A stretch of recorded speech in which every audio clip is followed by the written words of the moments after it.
보잘것없는 사람이 가장 귀한 사람이다. 보잘것없는 사람이 가장 귀한 사람이다라는 제목으로 하나님 말씀 증거하도록 하겠습니다. 스갈에서 마지막 시간인데요. 메시아 예언에 관한 마지막 장면입니다. 이루어지지 않은 예언은 딱 하나입니다. 재림, 다시 오신다는 재림. 그거 하나만 이루어지지 않았습니다. 그 구약성경에 보면 2000가지 넘게 예언이 되어 있는데 그중에 딱 한 가지, 예수님 다시 오신다라는 재림만 이루어지면 다 이루어지는 것입니다. 어쩌면 금년에 오실지도 모르고 며칠 남지 않았지만 어쩌면 내년에 오실지도 모릅니다. 항상 준비해 있어야 된다는 거예요. 데일리 브레드라는 책 보니까 앞부분에 오늘 제 인상적이었어요. Perhaps today, 혹시 오늘일지 몰라. 항상 준비된 마음으로 살아가는 것이 필요하다고 생각합니다. 오늘 내용이 많으니까 읽으면 잘 무슨 얘기인지 모르겠죠. 정리를 해야 될 것 같아요. 재림에 관한 세 가지 질문을 중심으로 보겠습니다. 예수님 언제 오시나? 언제? 두 번째 어떻게 오시나? 세 번째 왜 오시나? 이 세 가지를 중심으로 풀면은 우리 쉽게 이해할 수 있다고 생각을 합니다. 첫째, 언제 오시나 하는 문제입니다. 7절을 보십시오. 여호와께서 아시는 한 날이 있으리니 낮도 아니요 밤도 아니라 어두워 갈 때에 빛이 있으리로다. 한마디로 모른다라는 거예요. 아무도 모르게 오신다. 여호와께서 아시는 한 날. 여호와 하나님만 아신다는 거예요. 이게 신약 버전으로는 이렇게 표현되어 있죠. 마태복음 24장 36절에 보니까 예수님이 친히 말씀하셨습니다. 그러나 그날과 그때는 아무도 모르나니 하늘의 천사도 아들도 모르고 오직 아버지만 아시느니라. 그러니까 이렇게 생각하면 돼요. 누가 와가지고 예수님 재림할 때가 언제다, 뭐 날짜 얘기하면 10월 24일이다. 그러면 다 엉터리예요. 그냥 날짜 말하는 순간에 다 엉터리라고. 볼 것도 없죠. 다 엉터리라고. 안다고 하면 다 엉터리예요. 왜냐하면 하나님이 모르게 한다고, 천사도 모르게 한다고 그랬는데 안다는 것 자체가 이게 가짜라는 것을 뜻하는 거죠. 왜 안 알려주시겠습니까? 부작용이 너무 많기 때문에 그래요. 그거 알려주면은 우리에게 유익이 하나도 안 됩니다. 종교 비즈니스 생겨요. 재림 비즈니스 생긴다고. 우리 대만 선교 많이 가죠. 2000년대 초반에 이제 1990년대 그때부터 대만에 우리 뭐 어떤 큰 교회에서부터도 뭐 가서 집회 많이 했잖아요. 경배와 찬양. 그래서 뭐 중정기념관 앞에서 10만 명씩 모이고 뭐 어마어마했다고요. 그래서 부흥이 크게 일어났어요. 근데 항상 부흥이 일어나면 항상 마귀가 가만두지 않죠. 이상한 게 들어와가지고 거기에 종말론 비슷한 게 들어왔어요. 그래서 중국이 침공을 한다나 뭐 주님이 다시 오신다나 그래가지고 그러면 거기서 순교할 생각을 해야 되는데 목사님을 비롯해서 많은 성도들이 남태평양 어떤 섬을 하나 사가지고 이민을 가기 시작했어요. 그래서 대만에 있는 많은 교회들이 좀 건실하고 부흥하는 교회들이 다 도망을 쳤다고 남태평양 쪽으로. 그래서 그때 큰 타격을 입었어요. 굉장히 큰 타격을 입어가지고 경배와 찬양 교단이거든요. 그래서 큰 어려움이 있었다. 우리 한국은 잘 모르는데 그때 엄청난 큰 타격이 있었다고요. 90년대 대만 교회의 타격. 그럼에도 불구하고 지금 이렇게 부흥한 걸 보면 뭐 하나님이 엄청나게 부어주신 거죠. 또 우린 미국에 별 관심이 없지만 2002년도에 911 그 9.12 사태가 있었지만 또 월드컵도 있었고 또 동시에 뭐가 있었냐면 미국의 크나큰 종말론 그 재림 스캔들이 있었어요. 재림 스캔들 뭐 이런 거. 그 팀 라헤이라는 목사입니다. 팀 라헤이. 이분 굉장히 건실한 분이거든요. 이분 뭐 성령과 기질 그래서 뭐 이런 거 아주 굉장히 뭐 이런 책도 많이 쓰고 그랬던 분이에요. 근데 이분이 레프트 비하인드라는 책을 써서 레프트 비하인드 이게 5천만 부 이상 팔렸어요. 그 시리즈로 쭉 나왔거든요. 재림 스케줄 이건 뭐 드라마도 만들고 막 그랬을 거예요. 그죠? 미국엔 난리가 났어요. 그죠? 다시 오신다고 뭐 공중 재림이 있다고 뭐 이런 거. 우리 한국에도 소개가 됐는데 굉장히 믿을 만한 출판사에 소개를 했어요. 홍성사에서 뭐 이렇게 냈는데 우리 한국에만 대박을 터뜨리지 못했어요. 레프트 비하인드지 잘 모르잖아요 지금. 이유가 뭐냐? 그 한 10년 전쯤에 이장님이 와가지고 다미 선교회로 난리 부렸기 때문에 92년에 온다, 99년에 온다. 그러니까 2002년에는 와라 뭐 이런 거예요, 그죠? 만약 그게 없었다 그러면 레프트 비하인드 이거 뭐 또 어마어마했을 거라. 이게 세계적인 충격. 타임지에 표지로 나왔다니까 2002년 타임 올해의 인물 이렇게 나올 정도였어요. 뭐 그 정도였는데 그냥 넘어가 버린 거죠. 한마디 요약하면 그래요. 뭐 전 세계적으로 우리나라만 그런 거 아니에요. 어디나 재림 뭐 날짜 정하고 언제 온다 이런 거 다 사기예요, 사기. 그리고 그걸로 비즈니스 하는 거라고 다 엉터리라고요. 잘 보세요. 건실한 사람이라 그러면 어떤 일이 벌어져요? 언제가 중요한 게 아니라 준비하고 있겠죠. 내가 좋은 청직이에요. 그러면 주인 언제 오나 그게 중요한 게 아니라 항상 준비하고 있겠죠. 그래서 준비 내용은 뭐냐면 깨어 있으라예요. 베드로전서 4장 7절 보니까 만물의 마지막이 가까웠으니 종말이 왔다 그 얘기예요. 그러므로 날짜 계산하고 있으라 그러지 않고 너희는 정신 차리고 근신하여 기도하라. 깨어있으라 기도하라거든요. 정신 차리고 기도하라. 이게 우리 준비 모습이라는 것입니다. 요한일서 3장 3절에도 보니까 주를 향하여 이 소망을 가진 자마다, 재림에 대한 소망을 가진 자마다 그의 깨끗하신 것 같이 자기를 깨끗하게 하시느니라. 정결하게 준비하고 있는 것, 때 맞추는 게 아니라는 거예요. 그래서 혹시라도 또 어디 가가지고 맨날 뭐 언제니 뭐 이런 소리 할 때 그냥 준비하고 계세요. 이게 제일 중요한 내용이라는 것입니다. 두 번째는 어떻게 오시나, 세 가지로 설명하고 있어요. 전쟁과 함께, 천재지변과 함께, 거룩한 성도와 함께 오신다. 뭐 우리 실제로 우리에게 뭐 도움이 될 건 그렇게 크게 없는데 성경이 묘사하고 있으니까 알고는 있어야 될 거 아니에요. 주님이 오실 때의 그 징조들을 보면은 전쟁과 함께, 천재지변과 함께, 거룩한 성도와 함께 오신다. 이게 성경 도처에 나와 있는 얘기인데 스가랴서 14장에도 나와 있어요. 첫째, 전쟁과 함께 온다라는 거예요. 14장 1절부터 3절까지 내용을 보면, 잠깐 보면 여호와의 날에 이르리니, 주님 재림하는 날에, 그날에 내 재물이 약탈되어 내 가운데 나누이리라. 뭐 2절 3절 계속 전쟁이 일어난다, 뭐 이런 얘기예요. 근데 이게 재밌는 게 뭐냐면 처음에 읽을 때 이해가 안 됐어요. 온 이방 나라들, 이방이라는 게 열방, 이방, 이게 무슨 뜻이냐면 all nations, 모든 나라들이에요. 어떻게 모든 나라와 한 세력이 싸울 수 있을까? 옛날에 이해를 못했어요. 특별히 제가 어렸을 때까지만 해도 동서진영이었잖아요. 그래서 소련을 중심으로 한, 뭐 미국을 중심으로 한 동서냉전이 있어가지고 진영과 진영의 싸움이지 어떻게 한 세력과 전 세계가 다 붙으면 그거 게임도 안 되잖아. 그래서 이거 이해를 못했다가 무슨 얘기인지. 근데 요즘에 이해가 돼요. IS하고 싸우는 게 어디예요? 미국, 러시아, 중국. 센 나라는 다 모여 있잖아요, 그죠? IS하고 싸우잖아요. 그러니까 IS가 그거란 뜻은 아니지만 이제 저는 감이 와요. 어떤 한 세력과 전 세계가 다 싸울 수도 있겠구나. 근데 그 마지막 때에 보면 예루살렘과 전 세계가 싸운대요. 뭔지 잘 몰라요, 이거. 어쨌든 여러분 감은 잡고 계세요. 어떤 한 세력과, 그러니까 이 신앙 세력과 전 세계가 다 싸우는 일이 벌어진대요. 마지막 전쟁. 이거를 요한계시록에서는 뭐라 그러냐? 아마겟돈 전쟁 그래요. 이게 또 영화나 소설 같죠? 예, 아마겟돈. 요한계시록 16장 16절 보니까 새 영이 히브리어로 아마겟돈이라 하는 곳으로 왕들을 모으더라. 마지막 전쟁이에요. 이 전쟁과 함께 주님이 오십니다. 그러니까 주님이 오시려고 그러면 뭐 큰 게 한 번 터져야 돼요. 그러니까 이게 징조죠, 징조. 크나큰 세계 대전이 한번 일어난다. 이게 7대접 마지막 재앙인데 마지막 7번째 대접이 뭐냐면 아마겟돈 전쟁이다. 이름을 그렇게 짓는 거예요. 아마겟돈이라는 장소에서 벌어지는 전쟁이다. 더 자세한 것은 저도 잘 모르겠어요. 그냥 이 정도로 합시다. 그죠? 더 자세하면 또 제가 또 교주가 될 가능성이 크니까 이제 이 정도로 끝내고, 또 하나는 뭐냐 하면 천재지변이에요. 천재지변. 6절과 7절 보세요. 그날에는 빛이 없겠고 광명한 뜰이 떠날 것이라 여호와께서 아시는 한 날이 이르니 낮도 아니요 밤도 아니라 어두워갈 때 빛이 있으리로다. 천재지변이 일어난다 그러는데 이것도 뭐 요즘으로 뭐 적용할 수도 있다고 생각을 해요. 스모그 같은 거, 낮이 어두워진다. 이해 잘 못했는데 북경 한번 가보세요. 지금 어두컴컴해요. 우리 얼마 전에 우리나라도 그렇던데 낮인데 어두컴컴하던데, 낮 2시인데 깜깜할 때도 있었어요. 스모그 아주 심할 때. 북경은 그래요. 제가 얼마 전에 청도 가봤더니 청도도 그렇더라고. 깨끗하다 그러는데도 뭐 이렇게 어두컴컴하고 그래요. 낮인데 빛이 안 보인대요. 천재지변이죠. 뭐 이런 것들. 처처에 지진이 일어나고, 우리나라 익산에도 지진이 일어났다. 뭐 여기저기 지진 막 일어나잖아요. 우리 과학적으로 설명하죠. 뭐 판 대 판이 뭐 부딪혔다 그러는데, 하여튼 뭐라고 설명하든 간에 이런 일들이 자꾸만 벌어진다 그러고, 일단 기후가 변했어요.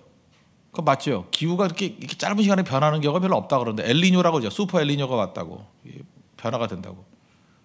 저 어렸을 때 지금도 기억나요. 이게 영하 15도 이럴 때 많았어요. 방 안에 있는 얼음, 방 안에 이렇게 마시려고 물을 했더니 물이 없어졌어. 얼음이 돼버리고. 그런 적 있었어요. 그거 진짜 많았다고. 머리 감고 나오면 머리가 붙어가지고 이렇게, 머리 감고 들어오면 얼음이고 방에 들어오면 다시 녹고. 참 못 살았던 때지 옛날에. 이제 그러고 살았어요. 뜨거운 물을 여자들만 썼고 남자들은 주지도 않았어요. 저는 항상 찬물로 해가, 그래서 머리카락이 빠졌는가 봐. 그죠? 예. 하여튼 그랬던 것 같아요. 뭐 그랬던 거. 근데 지금은 상상 못해. 12월에 눈이 안 오고 비가 온다라는 건 상상할 수가 없는 거거든요. 제가 어제도 연락을 했는데 뉴욕에 있는 사람이 그러더라고. 목사님 여기 22도예요. 한국 섭씨로 22도래. 뉴욕이 작년에 영하 20도였어요. 그거 아세요? 눈 엄청 오고 비행기 다 연착되고 작년 이맘때는 영하 20도, 금년에는 영상 22도, 온도 차이 42도. 미쳤죠? 지금 캐나다 구스 입고 가면 이제 타 죽어요 거기서. 예. 지금 전부 다 그 바깥에서 밥 먹는데요. 지금 바깥에서. 예. 발코니 같은 데 가서 밥 먹고 뭐 그런데요. 그리고 더 웃긴 게 뭐냐면 제가 아는 형제가 그 LA에서 뉴욕으로 여행을 갔는데 크리스마스 여행을 갔는데 깜짝 놀랐대요. 캘리포니아보다 뉴욕이 더 덥대.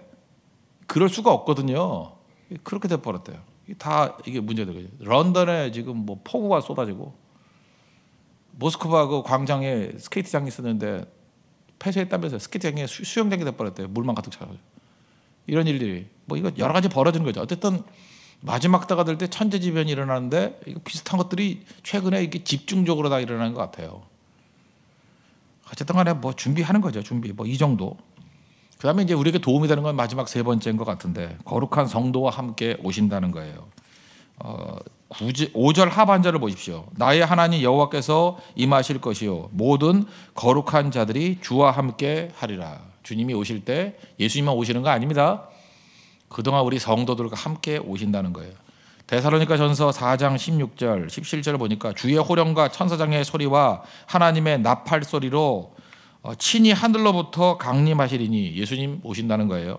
그리스도 안에서 죽은 자들이 먼저 일어나고 그 후에 우리 살아남은 자들도 그와 함께 구름 속에서 끌어올려 공중에서 주를 영접하게 하시리니 그리하여 우리가 항상 주와 함께 있으리라. 우리 미리 천국에 가셨던 분들과 같이 내려온대요. 저는 우리 친할아버지 한번 보고 싶어요. 한번 보고 싶고 내가 그때 마지막 밥 먹자 그러고 못 먹었던 분이 하영주 목사님인데 밥 먹고 싶어요 한번. 그리고 그다음 또 누구 보고 싶나? 최춘선 할아버지, 그 맨발 다니는 할아버지. 왜 맨발로 다니지? 신발은 어디 갔나? 한번 물어보고 싶고. 그죠? 제 친구가 있어요. 초등학교 때 친구인데 저하고도 신앙생활 잘했는데 그 교통사고로 이렇게 뇌 질환 있다가 죽었어요. 영생이. 이름은 영생인데 빨리 죽었어요. 김영생. 영생이 보고 싶어요. 그리고 제가 어렸을 때 제가 충정교회라는 데 다녔는데 서대문에 있는 지금은 일산으로 이사 갔어요. 거기에 무섭던 집사님 한 분 있어요. 그 옛날에는 그 신촌 올라가는데 이대로 넘어가는 그 언덕이 옛날에 개집이었어요. 개, 멍멍이 개집, 독하우스, 개집 골목이었는데 조금 지나고 난 다음에 그 웨딩 뭐 드레스로 바뀌대.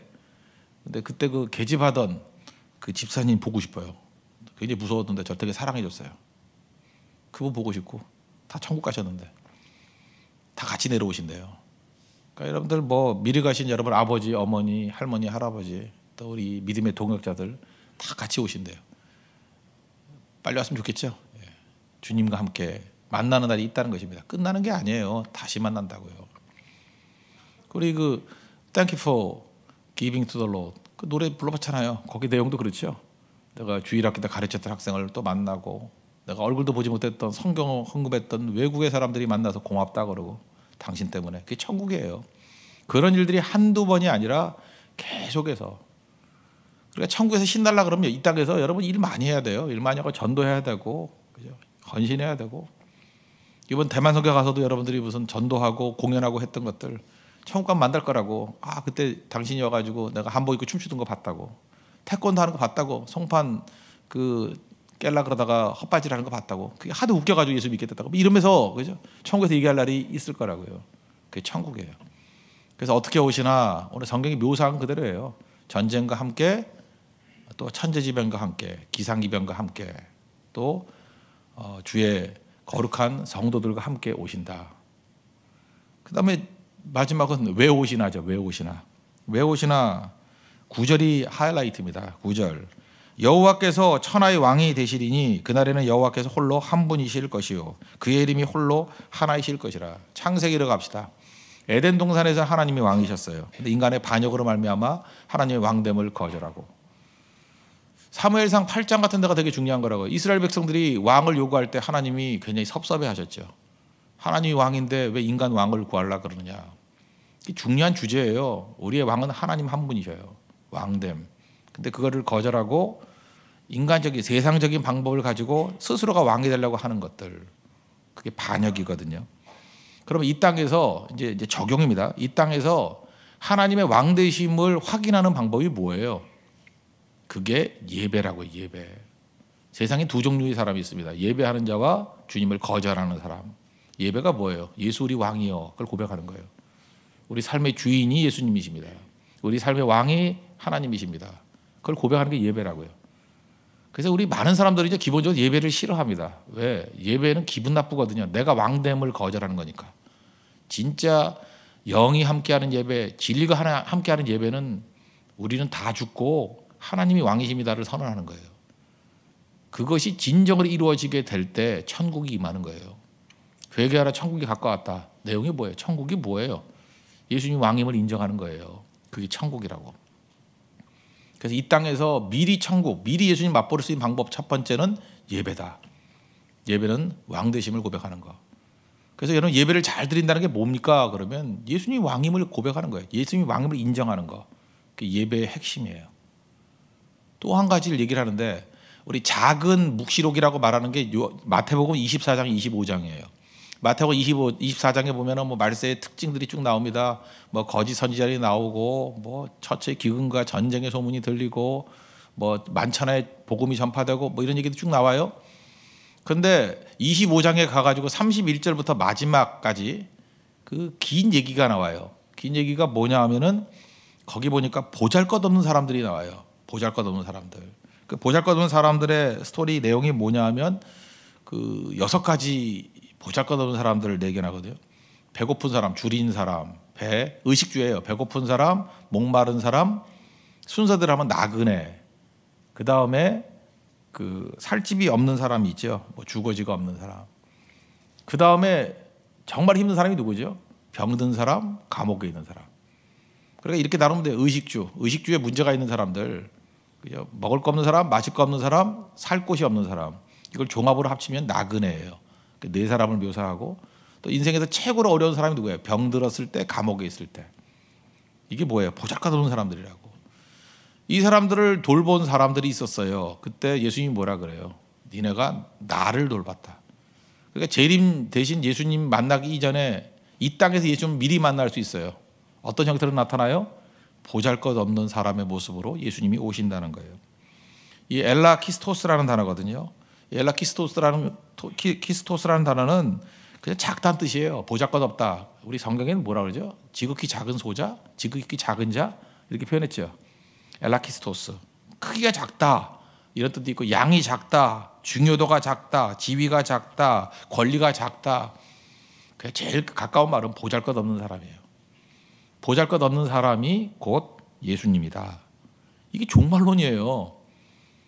그러니까 여러분들이 적용해요. 종말의 적용. 장차 예수님이 오시는 예수님 공중에서 만나는 것도 중요하지만 예수님 미리 만날 수 있는 방법이 2가지가 있다는 거예요. 성경에는. 예배를 통해서 왕 되심을 인정하는 것. 그래서 예배가 작은 천국이에요. 미리 만나는 것. 예배는 천국을 미리 경험하는 것. 예수님을 미리 만나는 경험이에요. 또 하나가 보잘것없는 사람이 예수님이라는 거예요. 그래서 보잘것없는 사람들에게 잘 대해줬더니 예수님 그러잖아요. 내가 이게 굶주릴 때, 줄일 때 먹여줬고, 목마를 때 네가 마실 거 줬고, 나그네 됐을 때 이렇게 보살펴줬고, 또 살 곳 없을 때 네가 살집 내줬고, 병들었을 때 또 찾아봐줬고, 감옥에 갇혔을 때 도와줬다고. 그랬더니 의인들이 와서 뭐라 그래요? 내가 언제요? 그랬더니 그렇게 지극히 작은 자들에게 한 게 내게 한 거다. 또 나쁜 놈들이 있었어요. 와가지고 니네들은 또 똑같이 6가지 얘기를 해요. 내가 배고플 때 나 외면했고, 줄일 때 외면했고, 나그네 될 때 외면했고, 살 곳 없을 때 외면했고, 병들었을 때 외면했고, 감옥에 갇혔을 때 외면했다. 그랬더니 또 펄쩍 뛰죠. 우리가 언제 그랬냐고. 지극히 작은 자를 외면하는 것이 나를 외면하는 것이다. 이게 종말론 마지막 얘기라고요. 그러니까 여러분들 이해가 되십니까 이제? 왜 종말론에 이 얘기가 왜 들어가요? 장차 오실 예수님 앉아가지고 그냥 감나무 밑에서 입 벌리고 기다리는 것 같이 기다리는 게 아니고 주님의 재림을 기다리는 백성 기다려야 됩니다. 그런데 어떻게 기다려야 돼요? 예배하면서 먼저 주님을 만나야 되고 보잘것없는 사람을 만나는 걸 통해서 예수님을 미리 만나는 인생이 돼야 된다. 뭐 이런 얘기가 얼마나 많이 있습니까? 성 프란체스코 부잣집 아들이잖아요. 아들이었는데 말 타고 가다가 이래야 감이 오는데 그분들이 중요하죠. 문둥이 지금 나병 환자 뭐 한센시 병 뭐 이러는데 하여튼간에 나병 환자 너무 불쌍해서 안았대요. 이렇게 안았더니 그 얼굴이 변하더래요. 치유가 되는 게 아니라 예수님의 얼굴로 변화가 되더래요. 뭐 그런 얘기. 그 성부 프란치스코 글에 보면 나와요. 그런 게 뭐 진짜인지 뭐 이게 소문에 의한 얘기인지 모르지만 그런 얘기가 나와요. 그러니까 그 사람이 예수님이라는 거예요. 예수님.